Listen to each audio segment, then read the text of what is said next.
I guess a little spoiler. No, I mean, you don't know who, but Todd didn't bother to return her smile. Instead, he zapped her with the stun gun and clubbed her over the head with the hammer.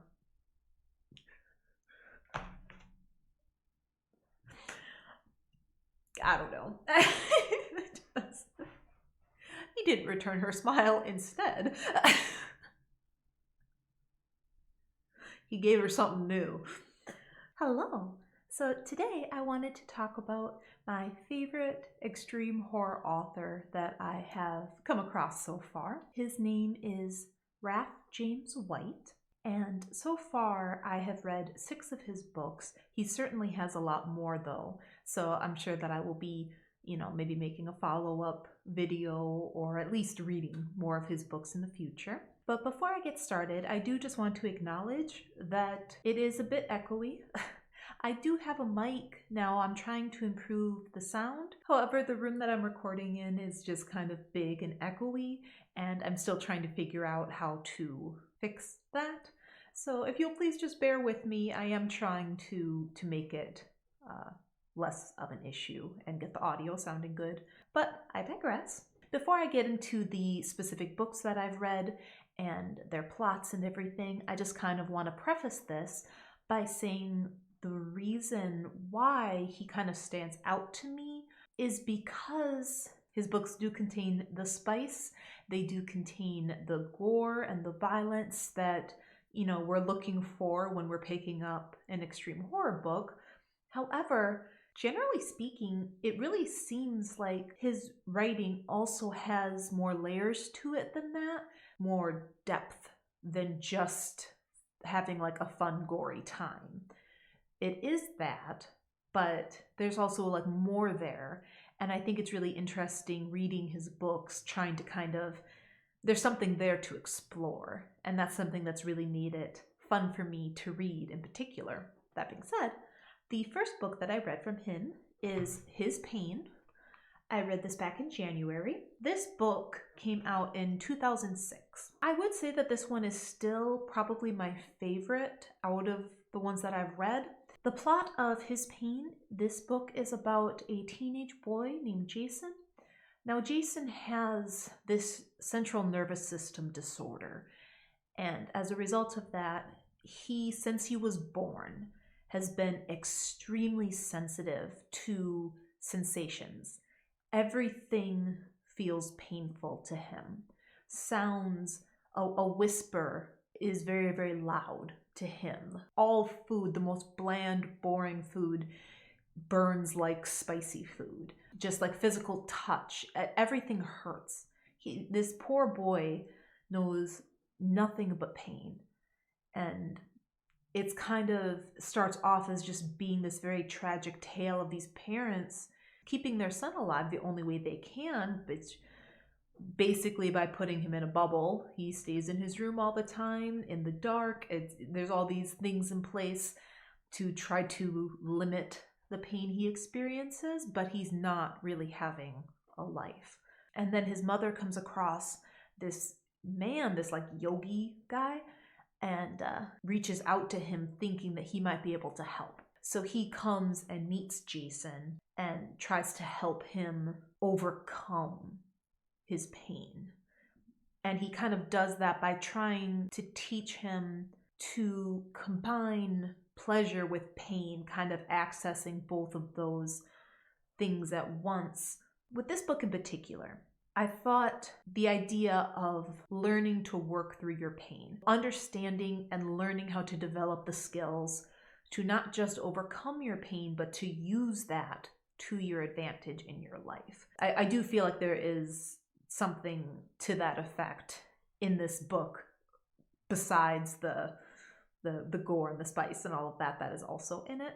This book really did make me feel quite a lot, besides just, the typical revulsion and and all of that.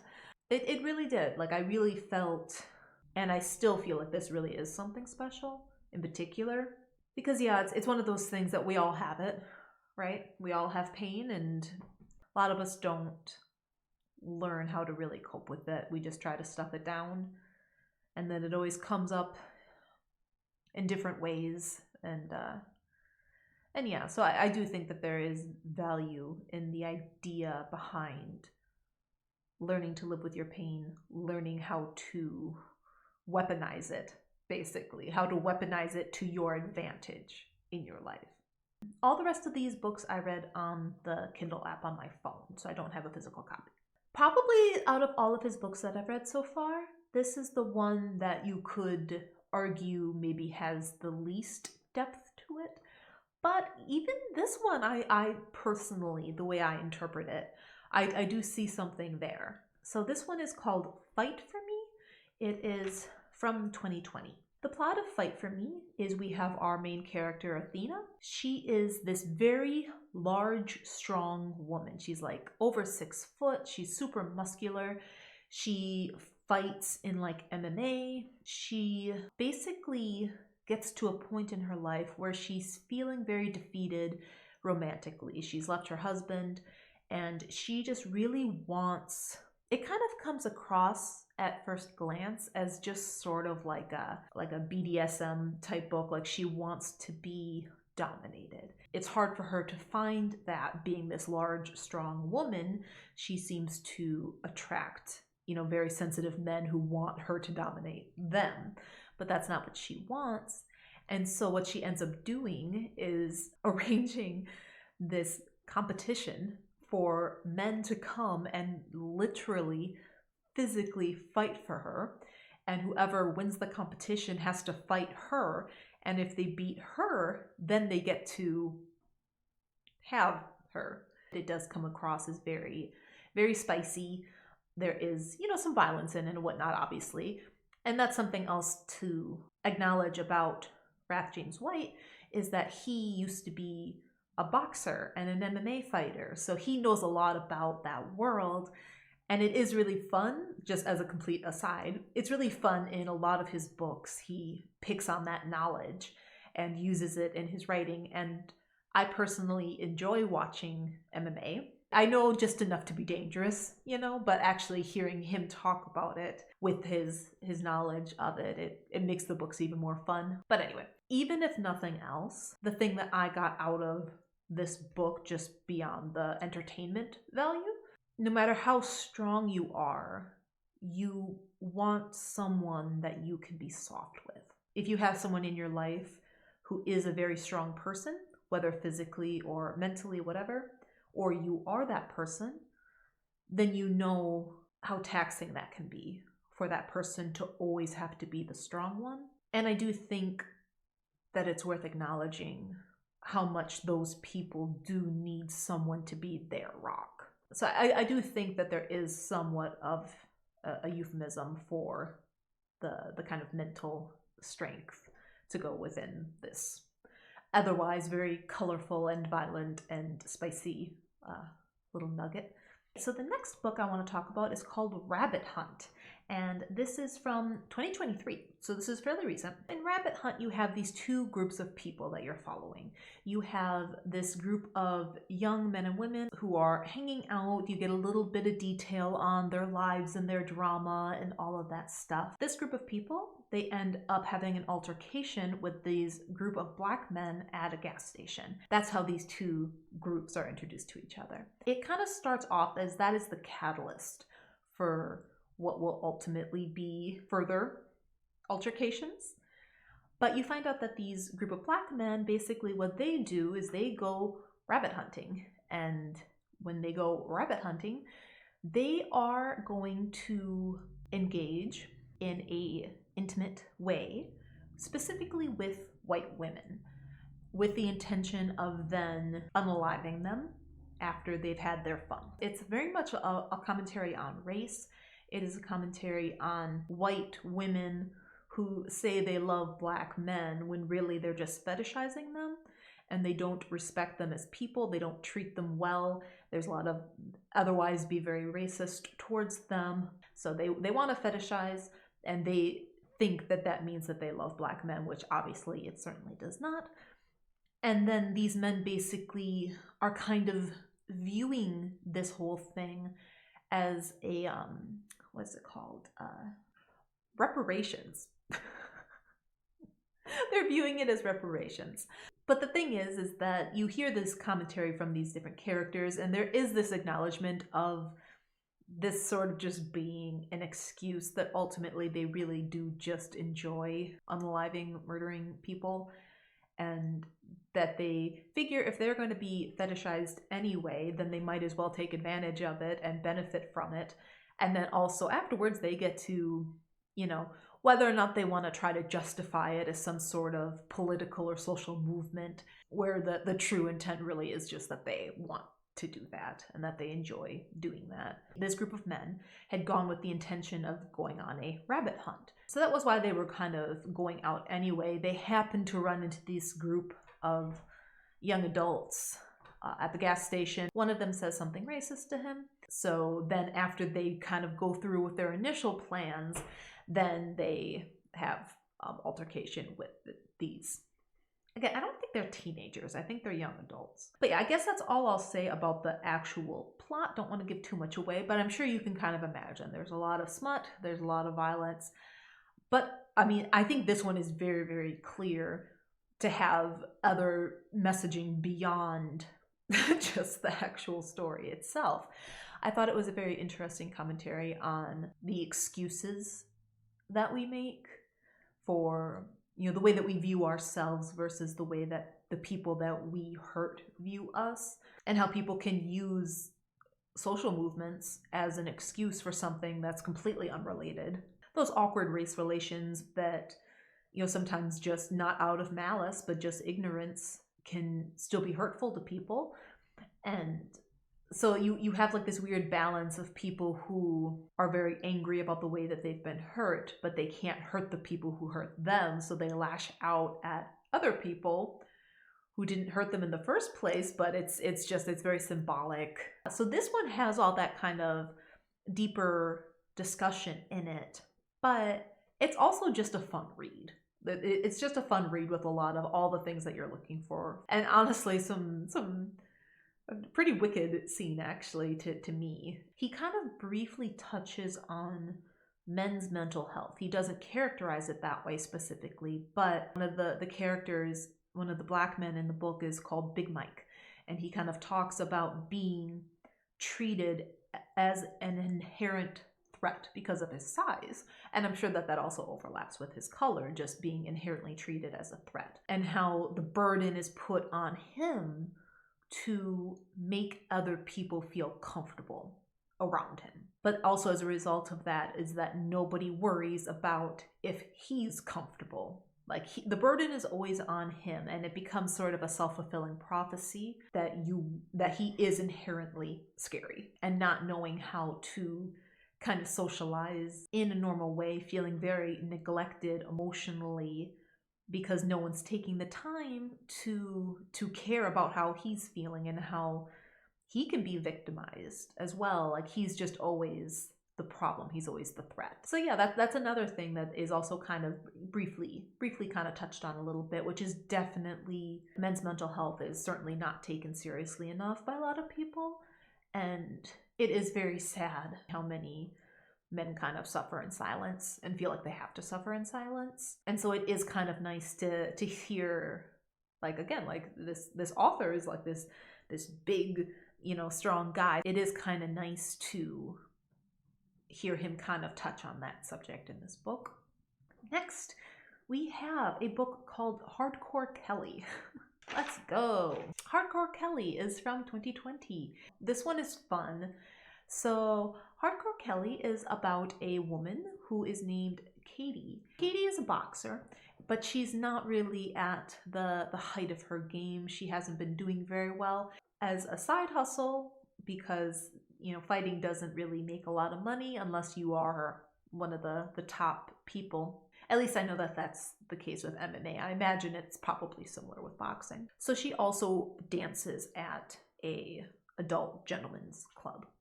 And she's feeling very down on her luck. Her fight didn't go well. She gets into an altercation at her other job. She ends up wanting to go home to her parent. Now she's in her like late 20s at this point, and she hasn't been home in a very long time. But she does go home, and One thing leads to another. Her younger sister convinces her to dress up as this character, Hardcore Kelli, for Halloween. And basically, Hardcore Kelli is just like this goth chick and has a battle axe, and she's not exactly a superhero. She doesn't have superpowers really, but she has this battle axe and she heals a little bit faster than average. But the thing that is so intimidating about her is the fact that she never stops coming. It doesn't matter how much you hurt her, it doesn't matter what you do to her, she will still pursue the bad guy no matter what. Hardcore Kelli kind of becomes like an alter ego for her, sort of, and things maybe get a little out of hand.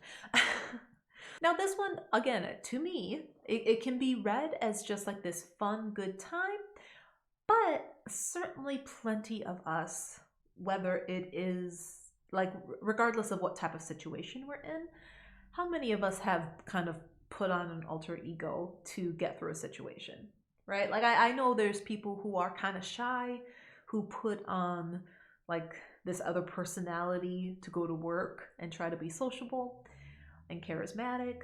Like there is power in the idea of an alter ego, that you are stepping outside of yourself and it feels easier to just not be you, that you can be stronger and better. If you're not you, you're Hardcore Kelli or whatever. So yeah, there's certainly something to that. And this book was a combination of very, very fun, kind of a little bit sad at times. You just seeing someone struggle, even in these types of books. I guess despite what type of book this is, I still kind of felt for her. My feelings weren't completely turned off. And I think also, outside of just the alter ego being this empowering thing, it does also kind of comment on the escapism of that, not just the alter ego, but also of drug use and things like that. Just trying to, anything you can do to just not be alone with yourself. So yeah, it definitely touched on a lot of those types of things, and I thought it was really fun. And it did kind of have a very open type of ending that I thought was interesting. It's the type of book that could have a sequel if it wanted to. Okay, so next up we have a book called Population Zero. This one was published in 2008. Okay, now this one is also a little bit more heavy-handed with the messaging. However, I'm not sure that it is because I don't actually know how our author feels about this subject. It's very possible that he's just sort of created a scenario with characters that feel very strongly, but that doesn't necessarily mean that that's how he feels. So, the plot of Population Zero, we have our main character, Todd. Todd works at the welfare department, and he is a very passionate environmentalist. He doesn't drive a car, he eats very little meat, he's very much into the environment, and he has become so just disgruntled by the people he sees at his job. All these women coming in who are addicted to drugs, who are very poor, who already have numerous children that they can really not support very well, and they come in pregnant again and trying to get more welfare. And he gets very, very angry by these people just repeatedly overpopulating the earth with kids that are going to, be born addicted to drugs and having to withdraw, or deformed because of drug use. They are going to be born into poverty.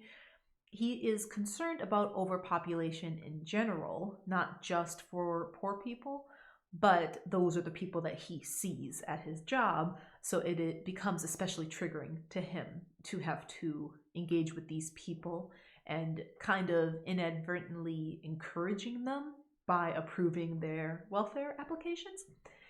And so he starts kind of dipping his toes into the idea of suggesting abortions to some of these women. And then it very quickly becomes more manipulative into really pressuring these people, also women and men, to voluntarily sterilize themselves. So it's he doesn't want them to just not have these children. He doesn't want anybody to have any more children because he's so concerned about the environment and how the population of humans is negatively affecting it. He just becomes more and more detached from reality. He becomes more and more extreme in his views and what he's willing to do to support his views. And you're sort of just witnessing this man become, who was already like a little bit extreme, but not completely unreasonable in his beliefs at the beginning. However, he does become increasingly unhinged throughout the book. So there's that.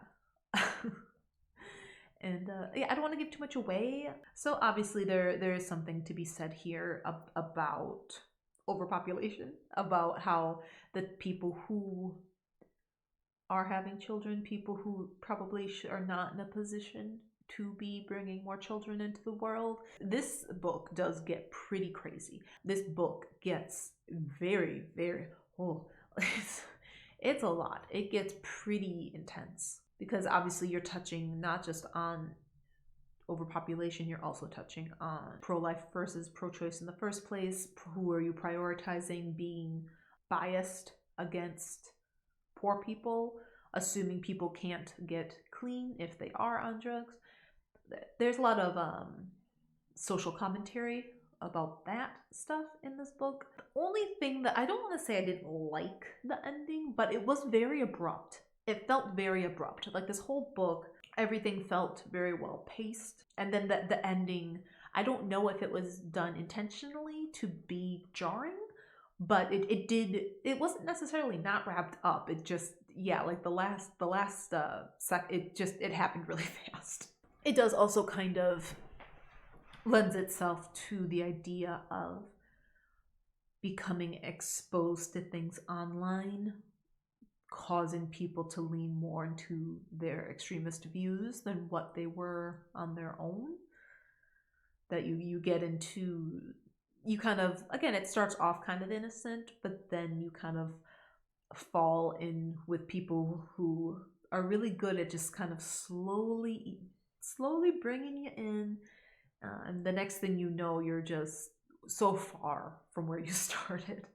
And it's one of those things where I think it is probably a pretty common view, and it's not even, I wouldn't say it's unfounded. I think that criticism of people who care about the environment, who want to protect the environment, I think it is a very common view that they care about the environment more than they care about people. And I don't want to say that that's completely unfounded. That certainly can be an issue, but I also do think it is a bit of a stereotype. People can certainly care about more than one thing at a time. I don't know what his personal views are on these subjects, so he might just be creating this character and it has absolutely nothing to do with his views. I don't know.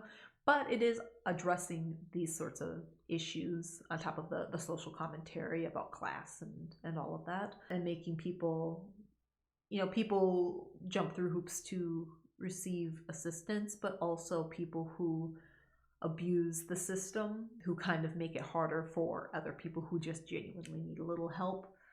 So this book also feels a little sad, but in a realistic way, outside of just the extreme gore and violence that is there for entertainment purposes. The last one that I read from him is called Everyone Dies Famous in a Small Town. And this one was from 2010. So we have like a pretty wide time span here that we're looking at so far. This book takes place in a very small, poor town. And we have our main character, Mika, who is a 16-year-old girl. She heavily uses drugs, specifically meth, to cope with some trauma that she has experienced at a young age. Her father that she lives with is not her birth father, but that's something that isn't really discussed at all. She has a friend, Jenny. Jenny also uses drugs, but she is also extremely promiscuous. I mean, you figure even if you don't have trauma necessarily, when you live in a small town, just sometimes being impulsive and being bored can probably lead to a lot of that as well. This town is very close to a reservation. Her birth father lives on the reservation, so she's half Native American. There is like this tale that there's these creepy kids who live in the lake who will kind of laugh or cry or can appear like other people to try to lure you to the water. And if you go in, then they will grab you and drown you. And it's just like this curse, this old Native American tale. She thinks that she sees that, but she doesn't go into the water. And it's very hard for her to know for sure what she experienced because she is also schizophrenic. So she knows that she hallucinates, has presumably, this isn't specifically stated, but she does have trauma and she does seem to appears from the way she is written to have PTSD. And so she doesn't know whether or not she is actually experiencing something or if it's just her mental illness and all these other factors affecting her judgment and her perceptions. Yeah, so it kind of becomes a tale about her trying to kind of navigate that, trying to trust herself. It is also about her friendship with Jenny developing and growing, but there is also just chaos and drama happening within the town. So again, we are talking about class and mental illness, drug use, and poverty, and even race to a degree within the Native American people versus the people who live near the town, and also discussions about homosexuality. So it touches on a lot of those subjects, and it touches on them in a very light, it's not heavy-handed in the way that it talks about those sorts of subjects. It's a very sad town. It's something where you really feel for this girl who just lives in these less than ideal situations, who has experienced things that she shouldn't have had to experience. And just, you really feel like this girl, and like a lot of people in real life, just the circumstances that they're born into, that they really don't have a chance. The only way that you're ever going to get out is if you get lucky, and you're probably not going to get lucky. This book was very interesting from the perspective of the myth, how those kind of old wives' tales, some people believe in them, some people don't, and your perception of the events around you, like what's a coincidence and what's not, which kind of gets into religion too, if you think about it. The same exact events will be perceived very differently depending on what lens you're looking at it through. Yeah, this book specifically said inspired by true events. I don't know exactly what is meant by that, if it's a true myth, like that the myth in the story is an actual myth that exists in the real world, or if he's referring to something about this town. I'm not really sure. It didn't say in the book what that meant. Those are the 6 books that I've read by him so far, and for me, I feel like there's plenty of people who would read those and just enjoy them for the entertainment value. But for me, truly, every single one of those, I was able to find something more in them. And something about that just makes it even more fun to read. And it makes me very, very intrigued to check out his other books, because there are plenty. If you're still here, thank you so much for watching. I really do appreciate it. And maybe I'll see you the next time around. Bye. Dive in and read a bunch of him in closer succession.